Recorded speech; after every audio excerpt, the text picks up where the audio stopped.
Chalissery Saint Peter's and Saint Paul's യാക്കോബായ സുറിയാനി പള്ളിയിൽ ബുധനാഴ്ച പാതിനോമ്പ് ആചരിച്ചു.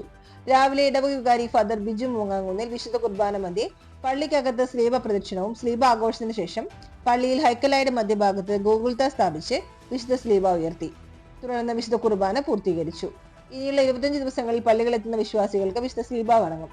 ഏപ്രിൽ 11 40-ാം വെള്ളി, 13 ഓശാന ഞായർ, 17 പെസഹ വ്യാഴം, 18 ദുഃഖവെള്ളി, 20 ഉയർപ്പ് ശുശ്രൂഷയോടെ 50 നോമ്പ് സമാപിക്കും.